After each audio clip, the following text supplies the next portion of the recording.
آخر معاشرے میں جوا کیوں ہے؟ ابھی رمضان مبارک سے کچھ دن پہلے جنوبی پنجاب کے کچھ شہروں میں مجھے جانے کا اتفاق ہوا۔ تو آخری دن 3 دن کا درس قرآن تھا، تو آخری دن اتفاقاً میں نے پوچھا لوگوں سے کہ اب آخری دن ہے، تیسرا دن، تو یہ بتائیے یہاں کے نوجوانوں کے زیادہ مسائل کیا ہیں تاکہ اس پر کچھ بات چیت ہو جائے۔ انہوں نے کہا جی نوجوانوں کے مسائل یہ ہیں کہ 90% نوجوان چرس بھی پیتے ہیں اور وہ لاٹری والا جو جوا ہے وہ بھی کھیلتے ہیں۔ یہ اب آپ دیکھ لیجیے، موضوع تو کچھ اور تھا لیکن پھر میں نے ساری گفتگو انہی 2 چیزوں پر ہی کی۔ جس قوم کے نوجوان بگڑ جائیں وہ قوم نہیں سنور سکتی، یہ ذہن میں رکھ لیجیے۔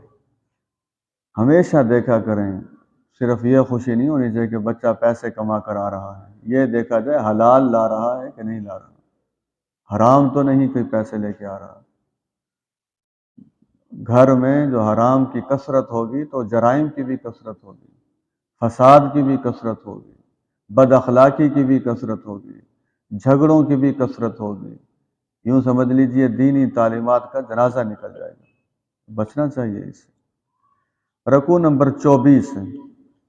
اس رکوع میں در حقیقت عرب کے لوگوں کے ایک غلط رواج کو ختم کیا گیا۔ جو صحیح معنوں میں مسلمان ہو، یہ بات طے ہے، وہ آدمی رواج پرست نہیں ہو سکتا، یہ ذہن میں رکھ لیجیے۔ میں کچھ باتیں تفصیل سے نہیں کہتا، دبے دبے لفظوں میں کہتا ہوں۔ اپنے گھروں میں بھی دیکھیں کہ ہمارے گھروں میں دین غالب ہے یا رواج غالب ہے۔ خصوصاً 2 چیزوں میں دیکھیں، شادی اور غمی۔ کون سا گھر ایسا ہے جس میں یہ 2 چیزیں نہیں ہوتی؟ رواج، جب ہم یہ کہتے ہیں شادی بہت مشکل ہو گئی ہے، شادی کو نکاح نے مشکل نہیں کیا، شادی کو رسومات نے مشکل کر دیا ہے، شادی کو جہیز نے مشکل کر دیا ہے، شادی کو تکلفات نے مشکل کر دیا ہے۔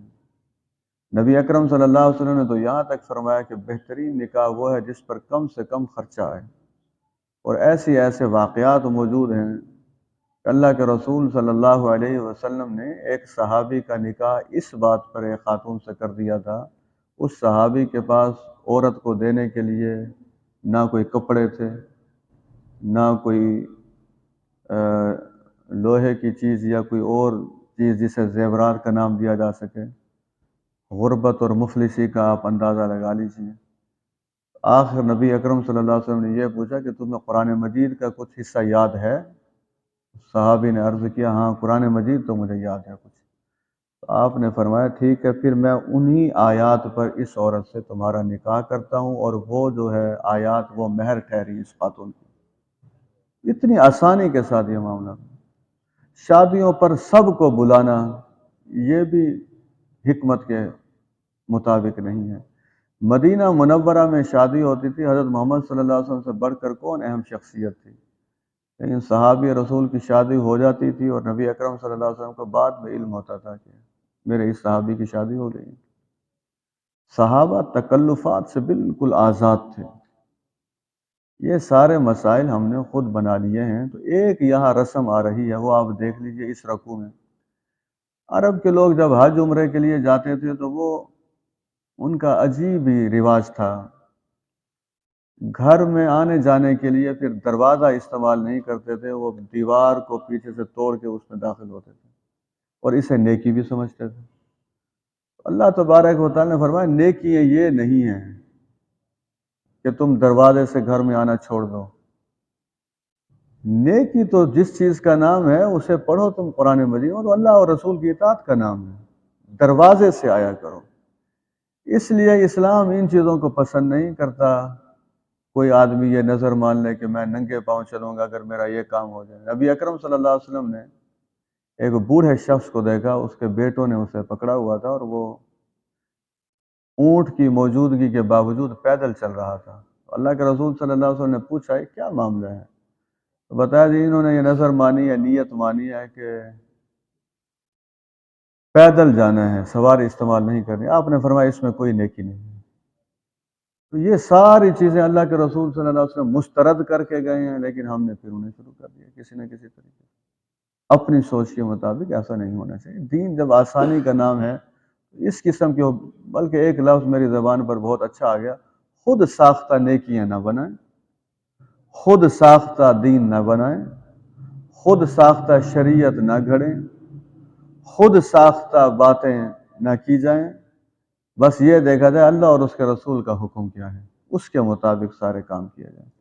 خصوصاً ہماری جو بہنیں ہیں، انہیں شادی اور غمی کے موقع پر رسومات بہت اچھی لگتی ہیں۔ میں کسی کا نام لیے بغیر کہہ رہا ہوں، کچھ سال پہلے ایک خاتون فوت ہوئی۔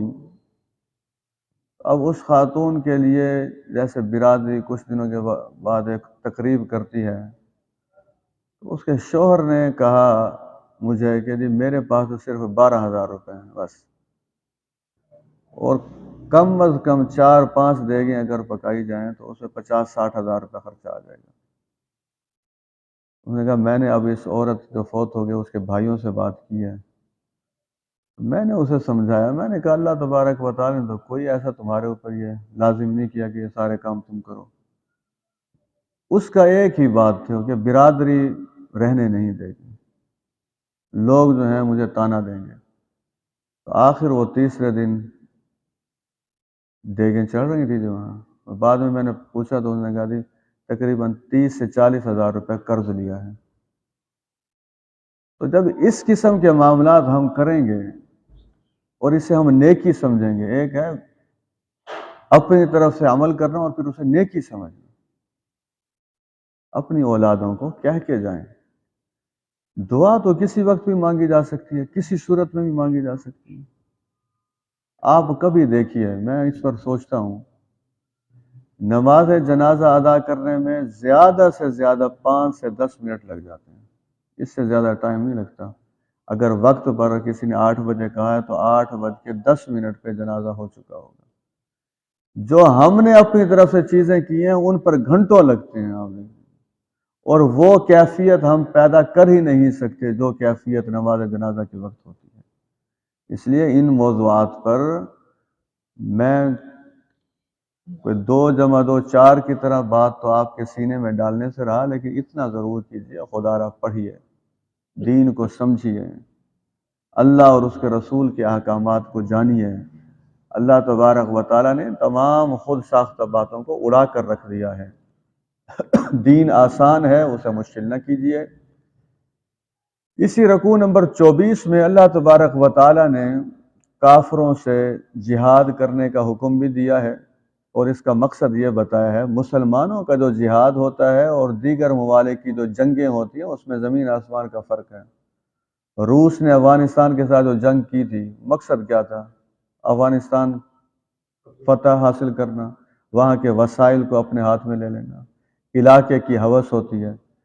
آپ اگر مطالعہ کریں تو 1 صدی پہلے یا 1.5 صدی پہلے برطانیہ سوچ بھی نہیں سکتا تھا کہ اس کی بادشاہت کا سورج غروب ہو جائے گا۔ برطانیہ نے ساری دنیا کو فتح کر ڈالا، فتح کرتے کرتے کرتے کہاں پہنچ گیا۔ مقصد اس کے پیچھے کیا تھا؟ کبھی آپ پڑھیں، برطانیہ والے صرف ہندوستان کی دولت اگر واپس کر دیں، جو دولت انہوں نے ہندوستان کی چرائی ہے، جو سونا، جو ہیرے، جو جواہرات، کہ جتنی خوشحالی ہوئی ہے، حساب کتاب دیں نا مسلمانوں نے کیوں آئے تھے، یہ ایسٹ انڈیا کمپنی کیوں بنی تھی، یہ کیا کرنے کے لیے آئے تھے ہندوستان میں؟ لیکن ہم بڑے بھولے لوگ ہیں، ہمیں ان موضوعات سے کوئی دلچسپی نہیں ہے۔ ہمیں موبائل چاہیے، اس پہ کوئی گیمیں شیمیں کھیل لیں، کوئی لا یعنی چیزیں دیکھ لیں، کوئی لغو چیزیں دیکھ لیں۔ تو جب کسی قوم کو یہ احساس ہی نہ ہو کہ ہمارے ساتھ کیا ہاتھ ہوا ہے، وہ قوم کیا جہاد کرے گی اور وہ قوم کیا اپنے دفاع کرے گی؟ دولت لوٹ کر گئے ہیں ہندوستان کی، اسے سونے کی چڑیا کہا جاتا تھا ہندوستان کو، تو ایسے نہیں آئے تھے یہ اس علاقے میں۔ کتابیں لکھی ہوئی ہیں کہ بالٹیاں کی بالٹیاں بھر کر یہاں سے لے کر گئے تھے۔ وہ تو اللہ کرے گا کہ کبھی انشاءاللہ حساب کتاب ہو جائے گا۔ ظلم کا مال جو ہے وہ آخر ریاستوں کو نیچے ہی لے آتا ہے۔ تو برطانیہ نے کیا سمجھا تھا کہ میں ہمیشہ کے لیے ناخدا بن جاؤں گا؟ آج آپ دیکھیے وہی ایک چھوٹا سا ملک بن گیا، اور ہو سکتا ہے مزید بھی ابھی اس کے اندر علیحدگی کی تحریکیں ہیں، اور ہو سکتا ہے مزید وہ ٹوٹتا چلا جائے۔ مسلمانوں کا کیا معاملہ ہوتا ہے؟ مسلمانوں کو کوئی حوث نہیں ہے علاقوں کو فتح کرنے کی، مسلمانوں کو کوئی حوث نہیں ہے کسی کے جائیداد پر قبضہ کرنے کی۔ مسلمانوں کا جہاد اس لیے ہوتا ہے تاکہ فتنہ ختم کر دیا جائے، کفر کا فتنہ ختم کیا جائے، شرک کا فتنہ ختم کیا جائے، ظلم کا فتنہ ختم کیا جائے۔ بڑا مشہور واقعہ ہے، آپ سب جانتے ہیں کہ محمد بن قاسم کیوں آئے تھے رحمۃ اللہ علیہ سندھ؟ کوئی ہوس انہیں لے کر آئی تھی یا مظلوم کی مدد کرنے کے لیے آئے تھے؟ تو مسلمانوں کے جتنے معاملات ہوتے ہیں وہ ہوتے ہی اس لیے ہیں مظلوم کی مدد کی جائے، مظلوم کے حوالے سے اپنا کردار ادا کیا جائے۔ تو یہ بنیادی فرق سمجھ لیجئے، جہاد اور جنگ میں کیا فرق ہوتا ہے۔ جنگ میں اپنے مفادات وابستہ ہوتے ہیں اور جہاد میں اللہ کے دین کا غلبہ مطلوب ہوتا ہے۔ اب دونوں کا کیا موازنہ ہے؟ کوئی موازنہ نہیں ہے۔ تو اسی رکوع میں عمرے اور حج کے حوالے سے بھی احکامات ہیں، وہ آپ اپنی جگہ پر مطالعہ کر سکتے ہیں۔ رکوع نمبر 25 میں آ جائیے۔ اس رکوع میں اللہ تبارک و تعالیٰ نے عرب کے لوگوں کی اصلاح کی ہے، جو وہ حج کیا کرتے تھے لیکن میدان عرفات میں جانا اپنی توہین سمجھتے تھے۔ حالانکہ آپ دیکھیں، پھر اسلام بھی دیکھیے، اگر کوئی میدان عرفات میں وقوف عرفہ کے دن نہیں پہنچتا 9 ذی الحجہ کو، تو وہ حج کا رکن اعظم ہے، اس کا حج ہی ختم ہو گیا۔ اسلام نے وہ کیوں نہیں جاتے تھے؟ وجہ اس کی کیا تھی؟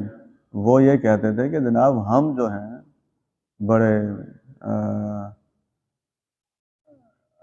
بڑے خاندان سے تعلق رکھتے ہیں۔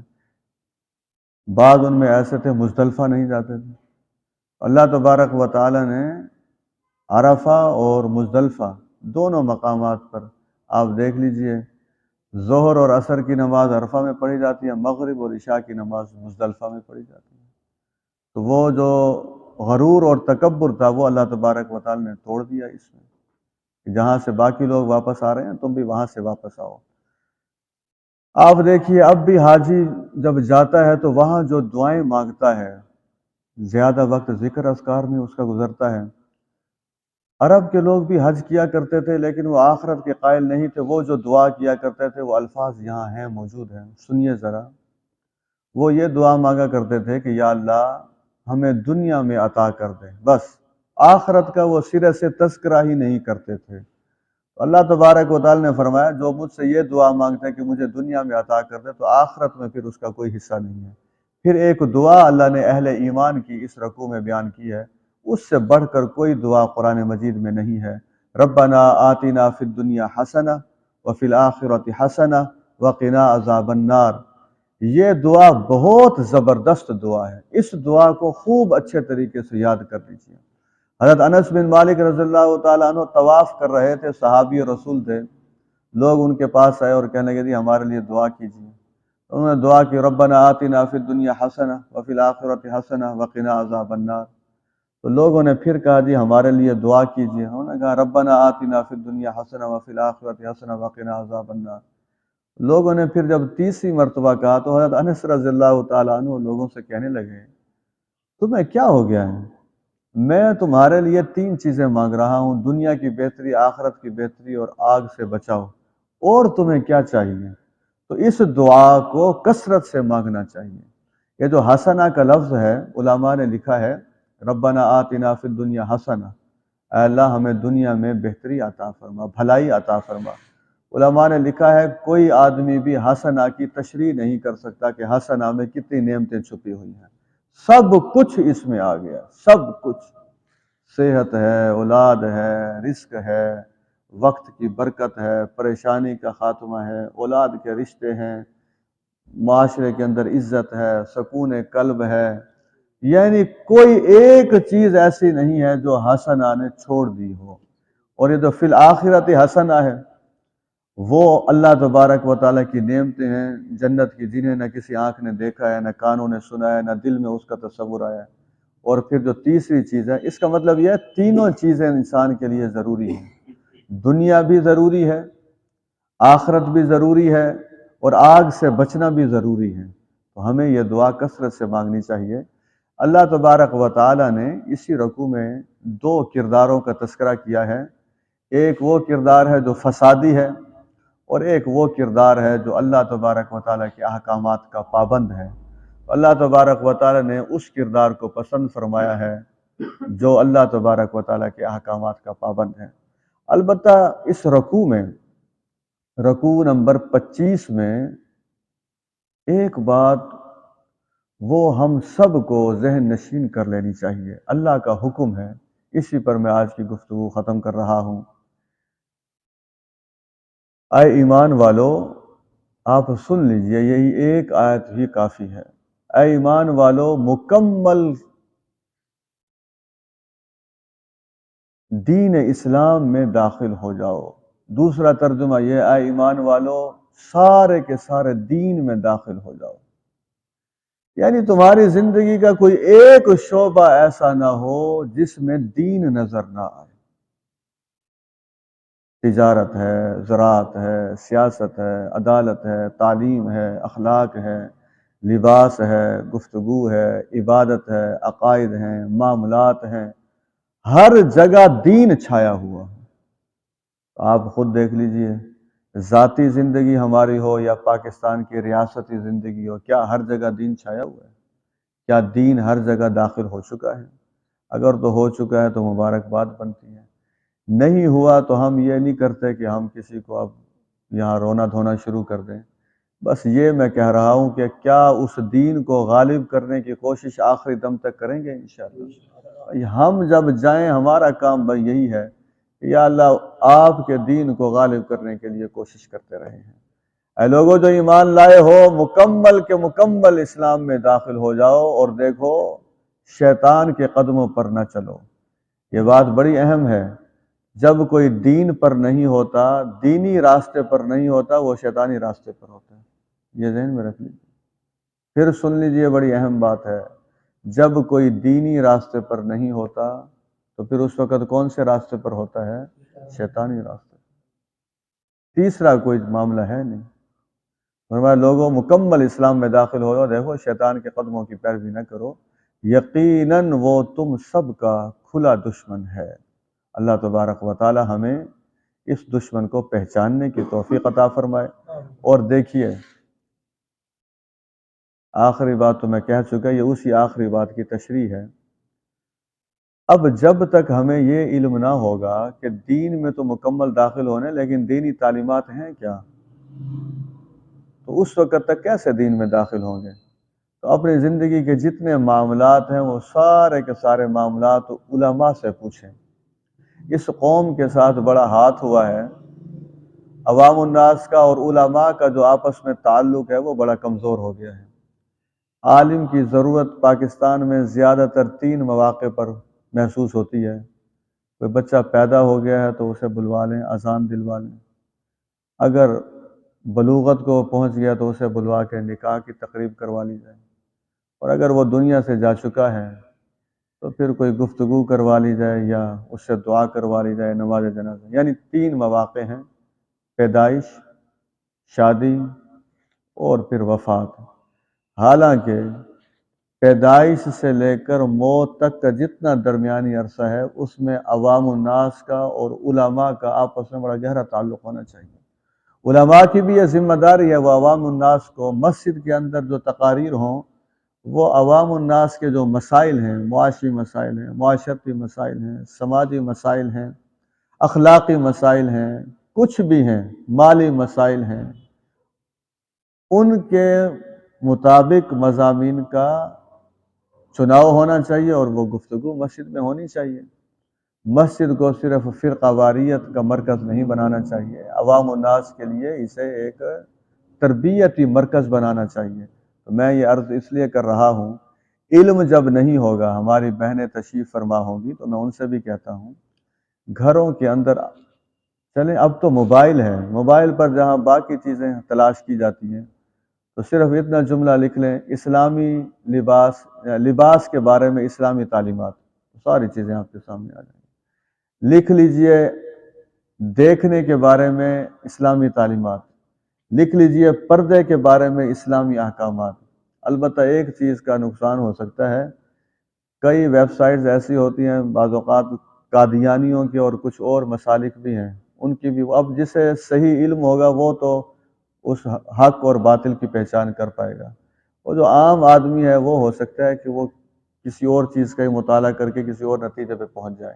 تو یہ ضروری ہے کہ وہ ہر مسئلے کے حوالے سے صحیح عالم کے ساتھ رابطہ کرے اور اس سے پوچھے جی دیکھیں میں یہ کام شروع کرنے والا ہوں، تو بتائیے اس معاملے میں دین میری کیا رہنمائی کرتا ہے۔ تو عوام الناس اور علماء، پھر سن لیجئے، عوام الناس اور علماء کا بڑا گہرا تعلق ہونا چاہیے۔ نبی اکرم صلی اللہ علیہ وسلم کی حدیث پر آج کے درس کو ختم کیا جا رہا ہے۔ اللہ کے رسول صلی اللہ علیہ وسلم نے فرمایا، عالم بنو یا متعلم بنو، سیکھنے والے بنو یا سکھانے والے بنو، دو باتیں۔ تیسری بات، یا سننے والے بنو جیسے اب ہم سن رہے ہیں۔ چوتھی بات، علماء سے محبت کرنے والے بنو، عالم بنو، متعلم بنو، سننے والے بنو، محبت کرنے والے بنو، متعلم سیکھنے والا ہی ہو گیا۔ پانچویں چیز اختیار نہ کرو ورنہ ہلاک ہو جاؤ گے۔ تو پانچویں چیز یہ ہے کہ جی میرا علماء سے کوئی تعلق نہیں ہے۔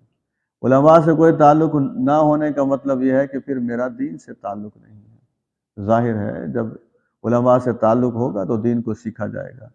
اس لیے علماء کی بھی یہ ذمہ داری ہے عوام الناس سے محبت کریں، عوام الناس کی یہ ذمہ داری ہے علماء کا احترام کریں۔ عوام الناس اور علماء مل کر انشاءاللہ پاکستان کو ایک اسلامی فلاحی ریاست بنا سکتے ہیں۔ وآخر دعوانا الحمدللہ رب العالمین۔ الحمدللہ رب العالمین، اللہم صلی علی محمد النبی الامی وعلی آلہ وصحبہ وسلم۔ ربنا هب لنا من ازواجنا وذرياتنا قرة اعين واجعلنا للمتقين اماما۔